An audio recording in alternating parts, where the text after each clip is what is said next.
Hey guys, Jen with Astro T here. Today we're talking about the full moon in Capricorn that is on June 21st at 1 degree Capricorn, 7 minutes. So that is right at the first degree of the Capricorn Cancer axis. The full moon is taking place, and it's really almost kind of like a back and forth between acting like a grown-up and still having that youthful your inner child come out. So we're sitting atop a foundation. So this is a full moon. We're sitting atop this foundation that we've been building since the new moon back and around January 11th.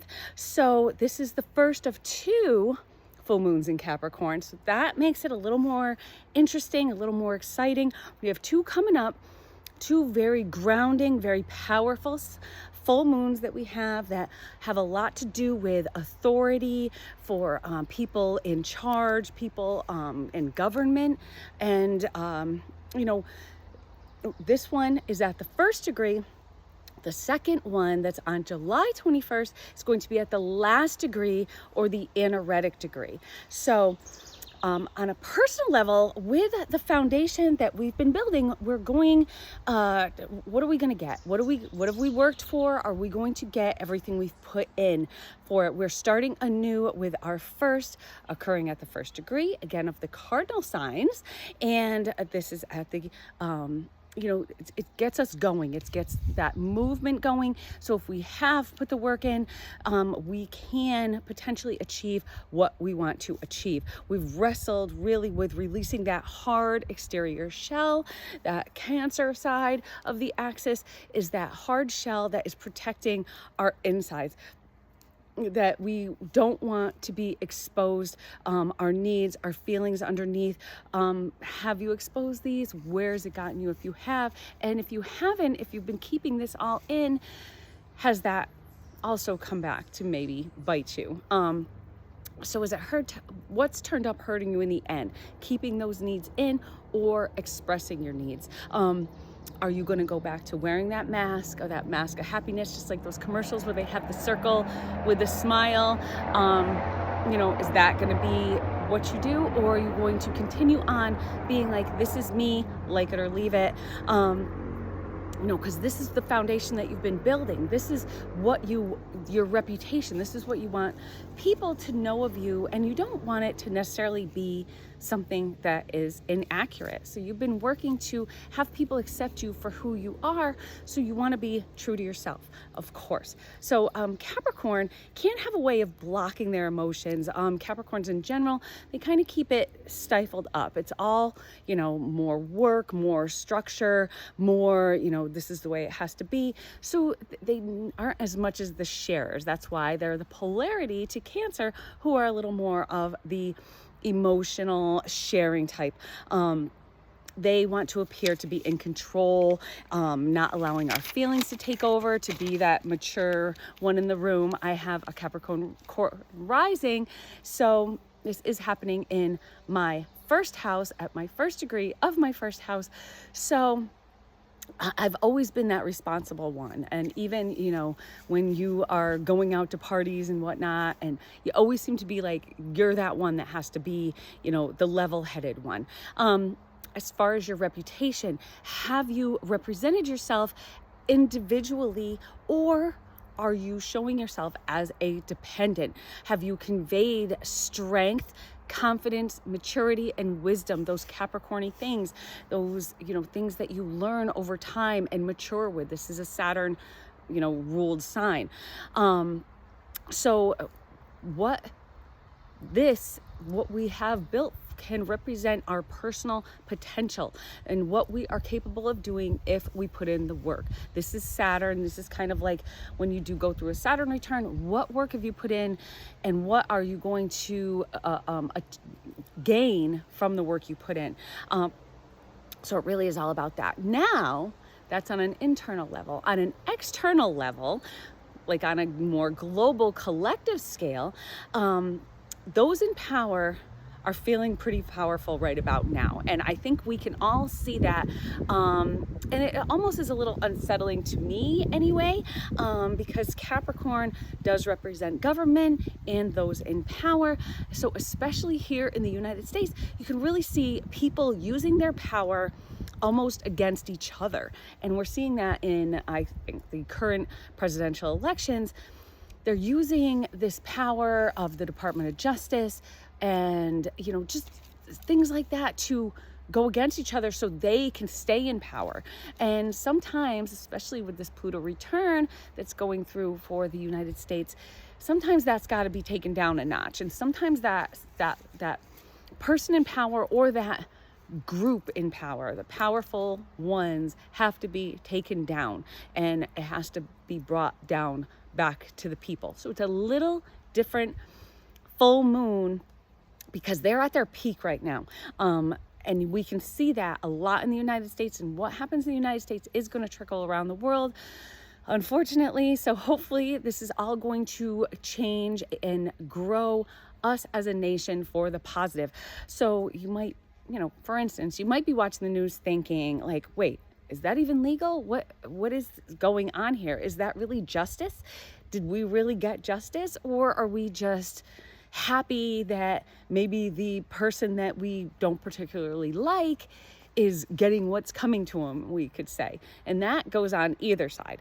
Because I think, you know, with me especially, and others, you know, like me that have, you know, I have a Libra sun, I have Pluto, Mercury, and Uranus all in my 12th or my 10th house. So I really look at being fair. And I think that fairness is a huge thing that is in society. It's part of my outlook on the world, is that I want things to be fair. And I mean, some people don't necessarily agree with me, but that's just the way that I am. And I always want things fair and balanced. And I want things to be equal. And I try to kind of divvy myself up even to try and give equal parts of myself to everyone. And, you know, that goes with work, that goes with home, that goes with even doing these videos. I'm always trying to kind of share and give myself up to everyone because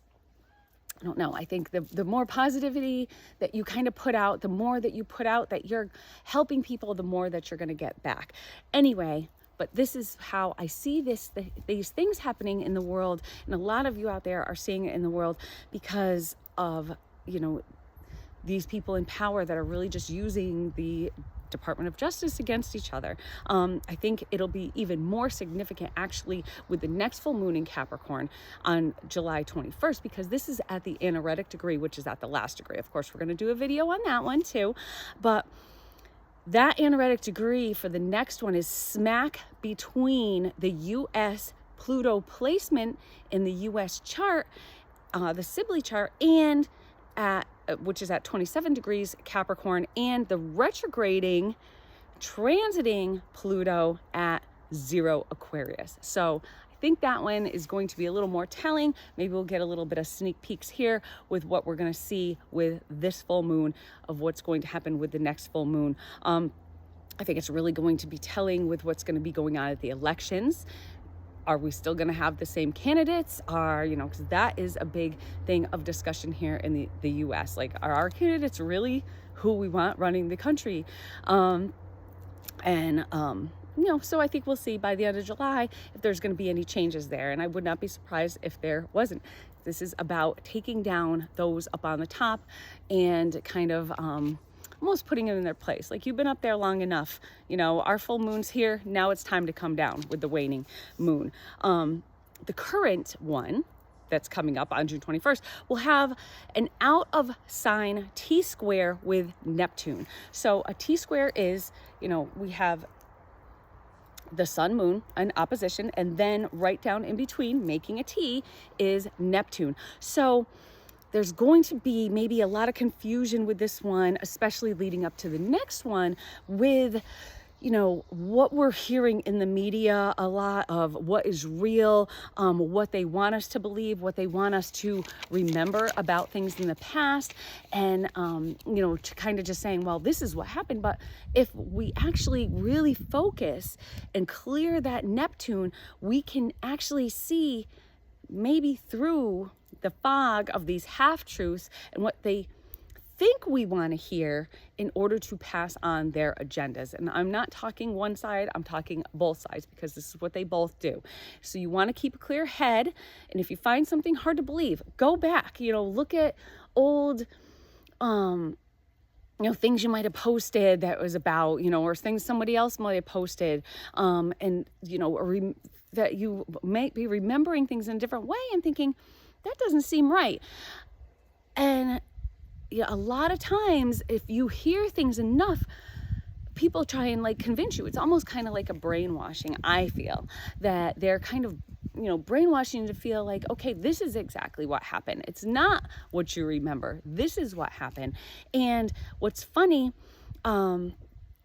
also Pluto is in the semi-sextile to the new moon, and quincunx to the sun. So there will be transitions. This is a transition that likely will affect those in power, in government. So you already see these things coming out, and these effects on these higher ups are going to be uncomfortable, difficult, and confusing to watch for us. We might not understand. But I think that if we really pay attention to what's going on, we want to have a clear head when it goes into election time, because this election and everything pivotal that's happening, especially in the US right now, is about this global change that's going to be taking place around the world. So we're watching it played out. We're watching, court cases of former presidents, of presidential candidates, of president and candidates' family members are up on trial. So it's all these super high profile trials, all involving these candidates. Also, we're seeing things coming out about COVID and what we learned about COVID. And now it's like, oh, well, yeah, that whole 6 feet thing, we just kind of made that up. It just seemed cool at the time, and it made a good thing, like social distancing. It had that, that new kind of word that everybody loved, and everyone, social distancing. It's like, dude, I've been social distancing forever. Look at where I live. Come on. So, we're finding out that a lot of the things that were put out in the media back then aren't true. And we're seeing things coming out about that, and I think that's really interesting. And I think that a lot of that is going to be coming out more and more. Especially, we're going to see the peaks of it now, but I think that things are really going to hit big time when it gets to be the end of July, because we're about halfway through the year to election season right now, actually a little bit more. We're going to have the Republican National Convention, the Democratic National Convention coming up. There's some really interesting things going on in the candidates' charts at those times. We're going to get into that as we get closer to the dates. But back to this on a personal level, within ourselves, we wrestle again with being adult and wanting to bring out our inner child and just live life. Well, life can't be so serious, so go out, have fun, but just be responsible enough. You don't want to hurt yourself, you don't want to hurt others. You want to be responsible, but yet you want to enjoy life, and this is the time to enjoy it. And I hope you all subscribe and get notified, especially because I have a really fun summer solstice video coming up for y'all to see. And of course, we're going to continue on with our crystals and lots of other fun stuff to come. So again, subscribe, get notified, and if you want to watch some shorts and you don't feel like listening to, right now it looks like 14 minutes of me rambling on, check me out on TikTok or Threads, and you can see a shortened version of it. So I will see y'all soon. Remember, stay tuned and have a good full moon. See you. Bye.